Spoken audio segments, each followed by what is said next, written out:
There are three Parkinson's connections researchers are talking about right now that honestly made me stop and say, wait a second.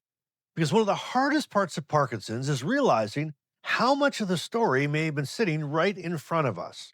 Not because we were careless and not because we should have known, but because nobody warned us what to look for. Now, one of them involves something people may have had in their home for years, something ordinary, something cheap, something that was never supposed to be part of a Parkinson's conversation. Another one involves something millions of people take to feel better, but researchers are now asking whether long term use could be part of a much bigger story. And the last one, oh my gosh, the last one may be sitting in the same room where you rest, recover, watch TV, visit with family, and tell yourself, I'll get up in 5 minutes. And I'm not giving away that one yet, but I need you to stay with me until the end because the number three is the one that might make you look around your own house completely different. Now, not with panic, not with blame, but with one big giant who knew. Welcome to Living with Parkinson's. The good, the bad, and the reality. Real talk, real life, real community with Bryce Perry. Let's begin. Hey everyone, welcome back to the broadcast. I'm Bryce, and I was diagnosed with Parkinson's at the age of 40. Been living with it now for almost 16 years. And because this is Who Knew Week, you already know what we do around here. Once a month, we take real Parkinson's research, strange science, new discoveries, and things most of us never hear in the neurologist's office, and we break them down into normal human language. No miracle cures, no panic, no pretending every study means we have the whole answer, but just real information, real context, and the kind of stuff that makes you sit back and say, how did nobody tell us this? Well, today I've got three things that were hiding in plain sight. One is being studied in Parkinson's research, even though most people would never connect it to Parkinson's. One is a medication conversation that might matter more than people realize, especially if you're already living with Parkinson's. And one is the one I teased about at the beginning, the one in the room where you rest. And trust me, when we get there, oh, you ought to be still here because that third one is probably going to blow a few minds. It blew my mind. So track which one hits you the hardest. Now, at the end, I want you to comment, tell me which one made you say, who knew the loudest? Okay, here we go. Let's get into it. This is number one. Now, the first connection starts with something most people would never expect to show up in a Parkinson's conversation. And honestly, why would they? Because for most people, this belongs in the cough and cold world. You're stuffed up, you're coughing. Your chest feels like it has a tiny leaf blower inside it. You go looking for something to help loosen things up, right? That's the normal conversation. But now, researchers are looking at one ingredient found in some cough medicines and are taking a very different look at it and asking a very different question. Could this thing do more than help just with mucus? Could it somehow help the brain's cleanup system? What? Who knew? Cough syrup? The ingredient in cough syrup is called ambroxol. And depending on where you live, you may know it as something used in cough syrup or mucus medication.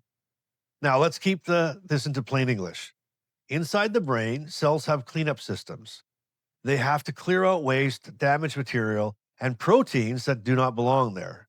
Well, in Parkinson's, one of the proteins researchers talk about a lot is called alpha-synuclein. I can never say it right, but that's what I say it. And that is the protein that can clump up in Parkinson's. I'm sure you've heard of it before. And this ambroxol is being studied because researchers think it may help boost part of the cell's cleanup system.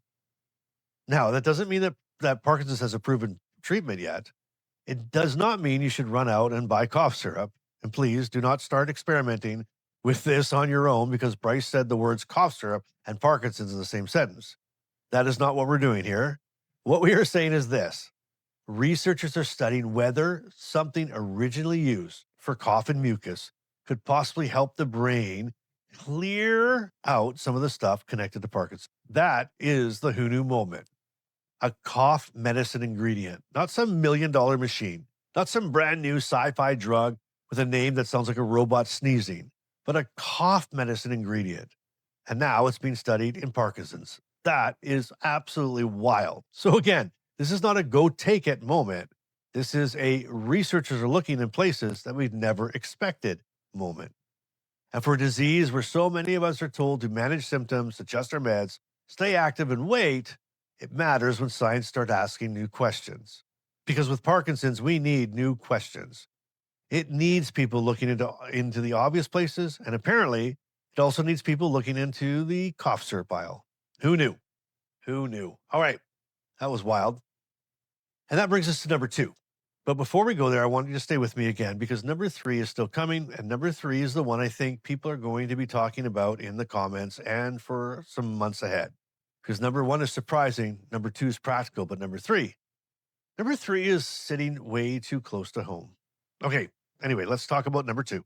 Second thing, hiding in plain sight, involves something millions of people take because they just want their stomachs to calm down. Heartburn, reflux, that burning feeling after you ate something you absolutely knew was a bad idea, but apparently your brain and your stomach were not in the same meeting. Now we're talking about heartburn pills called PPIs, proton pump inhibitors, names like armiprexol, pantoprazole. Some people know them as Nexium or Prevacid or Protonix, and others. And there's a lot of people that do not realize what's actually in them. Some of these are a prescription and some are over the counter, but they are still the same general medication. So this is not some rare drug only a few people are taking. This is sitting in medicine cabinets around the world. Now, researchers have been looking at whether long-term use of these medications, heartburn medications, may be associated with a higher risk of developing Parkinson's. What? Who knew? But let's be careful. That does not mean heartburn pills cause Parkinson's. Association is not causation. And it does not mean anyone or everyone who's took Nexium or Parallaxex is going to get Parkinson's. And it does not mean your heartburn medication is sitting in the cabinet wearing a tiny villain cape. But it does mean that researchers are asking more questions, and questions matter. Now, if you already have Parkinson's, you might be thinking, holy smokes, Bryce, that ship sailed. I already have it. That's fair. But here's why this still matters. For people already living with Parkinson's, this may be a medication timing conversation because levodopa has to move through the stomach and get to the small intestine to be absorbed properly. And if your stomach timing is off, your levodopa timing can feel off too. That means that your dose may kick in late or feel weaker or act like it took a wrong turn somewhere between your mouth and your dopamine. And I'll tell you why this one made me stop. See, I take a prescribed medication for this. It's called pantoprazole, one pill every morning. And now I'm sitting here thinking, wait a minute, is this part of why my first run of levodopa in the morning doesn't seem to work as well as my second one? Because for me, that has been a real thing. And my first dose every day, I take my levodopa and my stomach pill. And my first dose feels a little slower, a little weaker, a little less reliable. Then the second dose comes around, and suddenly my body seems to understand the assignment a little better. And I had no idea that my heartburn medication might even belong in that conversation. Now, I'm not saying that's definitely what's happening, but I am saying that this gives me a new question to bring to my doctor. Because with Parkinson's, sometimes the question is not just what medication am I taking? Sometimes the question is, what is the medication doing to the timing of my other medication? And if you live with Parkinson's, you already know that medication timing can be a full-time job with no benefits and a very annoying manager. So if you're taking heartburn medication every day, especially long-term, this is worth reviewing with your doctor, your neurologist, your pharmacist, or your stomach specialist. Not panicking, but reviewing. Ask them, do I still need this every day? Is the dose still right? Could this be affecting my levodopa? And those are fair questions. And hear me clearly, do not stop taking medications cold turkey because some guy with Parkinson's on YouTube said who knew, right? Some people need these medications for serious reasons. Stopping suddenly can cause brutal rebound acid. And if you have ulcers, severe reflux, bleeding risks, or other medical reasons, this needs to be handled properly with your healthcare team. This is not a quit today moment, but this is a bring it up moment. Bring your full medication list, prescriptions, over-the-counter, supplements, everything you take. Because sometimes the medication you take so your stomach behaves may be affecting how your Parkinson's medication behaves. Who knew? Who knew a heartburn pill could end up being a Parkinson's conversations? Not just about risk, but about timing, absorption, and why your levodopa may not always be playing by the rules. Wow. Anyway, all right. Now, quick pause before we get to number 3. Right? Because number 3 is the one I've been teasing you about at the beginning, and I really want you to stay with me for this. If this episode's helping you connect some dots, hit the subscribe button. We do Who Knew Week every month, where we take the strange, the overlooked, and the sometimes really ridiculous parts of Parkinson's research and turn them into normal human language.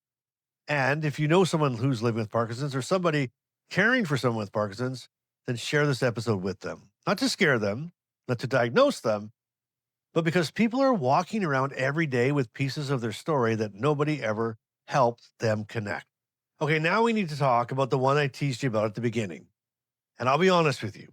When I first saw this one, I sat there and I thought, really? This too? Because Parkinson's is already in my medication schedule, my sleep, my walking, my stomach, my mood, my brain fog. Now, apparently, we have to talk about the living room. Because the third connection may be sitting in the same room where a lot of us rest after a bad day. Maybe it's where you watch TV. Maybe where you recover when your meds are wearing off. You know, where we say, I'm just going to sit for 5 minutes, and suddenly our body files paperwork to become part of the furniture. Here it is. You ready for this? We're talking about your old couch. Yes, your couch, your sofa, your chair, that soft, comfortable, crumble-catching, remote-eating household creature that has supported naps, bad days, family visits, and probably 3 generations of lost coins. Who knew? Who knew a couch? Now, before anybody starts dragging furniture to the curb while yelling, Bryce said the couch is trying to kill us, let's slow down. I'm not saying your couch caused your Parkinson's. I'm not saying replacing your couch has been proven to slow Parkinson's progression. That study hasn't been done yet. But here is why this matters. Some older couches and chairs, especially ones with that older foam, may contain flame retardant chemicals called PBDEs. And the problem is those chemicals do not always stay trapped inside the foam. Over time, they make their way out and they settle into household dust. They get on your hands. They can be breathed or swallowed, through the dust.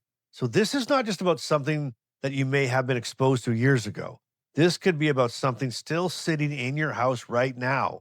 And that's why this one feels more actionable. Again, we don't know if removing old couches changes Parkinson's progression, but reducing ongoing exposure to chemicals connecting to neurological concerns, now that's not panic, but that's common sense. And for people already living with Parkinson's, I think that matters because so much of this disease feels like stuff that we can't control. But this may be one small thing that we can actually look at. Now, does everyone need to run out and buy a new couch tomorrow? No, absolutely not. Most people do not have a secret bank account that's labeled new couch because science got weird, right? But there are levels to this. And here we go. If your couch is older, especially made before the mid 2010s, and the foam is breaking down, crumbling, or turning into that weird dusty couch confetti, then it's worth paying attention to. If you can replace it, you should maybe consider it. But if you can't replace it right now, there's no shame in that. You can still reduce exposure. You could use a washable slipcover. You could wash your hands before eating, especially after cleaning or handling the old cushions, and open windows when weather allows.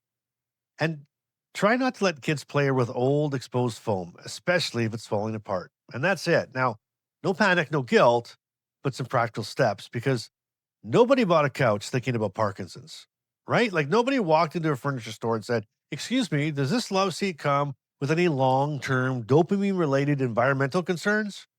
Right? No. You bought a couch because your family needed somewhere to sit, somewhere to rest, somewhere to watch movies, somewhere to recover after a hard day. That's normal life. And that's why this one hits. Because sometimes the things connected to Parkinson's are not always wearing warning signs. Sometimes they're hiding inside normal, inside routine, inside the stuff that nobody told us to ever question. Anyway, who knew? Who knew something as ordinary as an old couch might belong in the Parkinson's conversation? Not because it proves anything, not because it solves everything, but because sometimes one of the most powerful things we can do is look at what was still around us and say, maybe I can change one thing. That matters.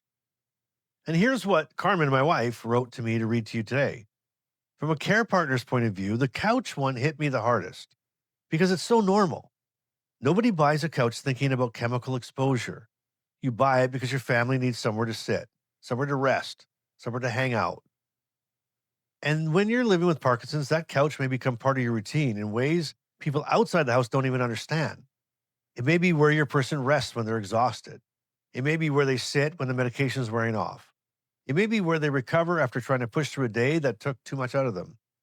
So when you hear that something that ordinary might have been carrying a hidden risk, like it actually might cause Parkinson's, it can bring up a lot of things. It can bring up guilt, frustration, anger, and that feeling of how are we supposed to know these things? And that is what I want care partners to hear. You were not supposed to know. You could not have known everything. You were doing life. You were building a home. You were caring for your person with the information you had at the time. And now that we know more, though, we can make better choices without blaming ourselves for the choices we made before. And maybe that means replacing something. Maybe it means cleaning something differently. Maybe it means adding a slipcover or vacuuming more often, or just starting with one small change. But it does not mean you failed. It means you've learned something new. And learning something new is not a reason to beat ourselves up. It's a reason to take the next right step. I love that because that's exactly it. Parkinson's already gives people enough to carry.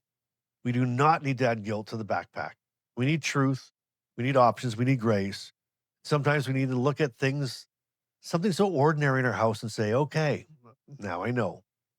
What can I do next? So thank you so much, Carmen. That was absolutely perfect. So there you go. 3 Parkinson's connections hiding in plain sight. A cough syrup ingredient that researchers are now studying because it may help the brain's cleanup system. A heartburn medication conversation that may matter not only for Parkinson's risk research, but also for people already living with Parkinson's because of the levodopa absorption and medication timing, and the old couch. Because apparently Parkinson's research now has reached the living room portion of the program. And honestly, as weird as that sounds, that is why Who Knew Week matters. Because Parkinson's is not just one thing. It's not just a tremor. It's not just about medication. It's not just what happened in the neurologist's office. It's biology, it's environment, medication timing, sleep, gut, mood, exposure, daily life. And sometimes that thing that matters is not hiding in some $1 million lab. Sometimes it's hiding in the medicine cabinet. Sometimes it's hiding in the medication list. And sometimes it's sitting right under the blanket beside the TV remote. Now I want to hear from you. Which one surprised you the most? The cough syrup, the heartburn medication, or the one thing sitting where you rest? Drop that in the comments. And if that last one hits you, just write, me too. No shame around here. We tell the truth. And if this episode made you think of somebody, then please share it with them, not to scare them, not to make them throw out their furniture, but because somebody may need to hear that there are things we can still ask about, still review, still reduce, and still change. All right, you made it this far. Here is your Bryce-ism of the episode. I hope you like it. With Parkinson's, we can't control everything hiding in the story.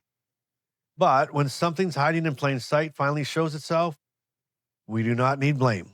We need truth, a little grace, maybe a vacuum, maybe a slipcover, and one less thing quietly messing with our dopamine. Well, there you go. Make sure you don't miss next episode because, again, part 2, Who Knew Week around here. So excited about it. But until next time, I want you to keep showing up. I want you to keep being real. And I want you to keep doing life today. I love you. I love you so much. And I'll see you on the next Who Knew episode.